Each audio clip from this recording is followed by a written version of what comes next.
গত পর্বে দেখেছি ইভা একটা জীবন্ত গাছের সাথে আটকে গিয়েছিল আর একটা এলিয়েন তাকে সেখান থেকে বাঁচিয়েছিল।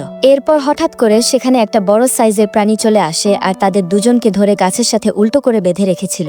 তবে ইভা তো আগে থেকেই ট্রেনিং করা ছিল, তাই সে সেখান থেকে নিজেকে ছাড়িয়ে ফেলে এবং প্রাণীটির মনোযোগ যখন অন্যদিকে ছিল তখন সে রেন্ডারকেও ছাড়িয়ে দেয়। ইভা তখন ওই অটো নামের প্রাণীটার বাঁধনটাও কেটে মুক্ত করে দেয় এবং অটো ইভাকে কথা দেয় যে যে কোনো বিপদ আপদে সে ইভাকে সাহায্য করবে এবং তারা বন্ধু হয়ে থাকবে। কিন্তু যখন তারা সেখান থেকে পালিয়ে যাওয়ার চেষ্টা করে তখন প্রাণীটা এসে তাদের পথ আটকে দেয়। তখন অটো তাদের সবাইকে পিঠে করে নিয়ে সেখান থেকে পালাতে থাকে, কিন্তু সেই ভয়ঙ্কর প্রাণীটাও তাদের ধরার জন্য তাদের পিছু করছিল। তখন পালাতে পালাতে তারা একেবারে পাহাড়ের কিনারায় চলে আসে, যেখান থেকে তাদের সামনের দিকে যাওয়ার আর কোনো উপায় ছিল না। তাই অটো তাদেরকে শক্ত করে ধরতে বলে উপর থেকে লাফ দেয়, আর এখান থেকে আমরা জানতে পারি যে সেই অটো আসলে উঠতেও পারে। এরপরই তারা সেই প্রাণীটার কাছ থেকে অনেকটা দূরে চলে আসে। তারপর ইভা অটোকে তাদেরকে সাহায্য করার জন্য অনেক ধন্যবাদ জানায়, কিন্তু ইভা তখন দেখতে পায় তার রোবট মা এখনো বেহুশ অবস্থায় আছে। তাই সে রেন্ডারের ব্যাগে কিছু একটা খুঁজছিল যা দিয়ে তার রোবট মায়ের জ্ঞান ফেরানো যাবে। বন্ধুরা, এরপরের পার্ট দেখতে কমেন্ট করে আপনার সুন্দর নামটি লিখুন।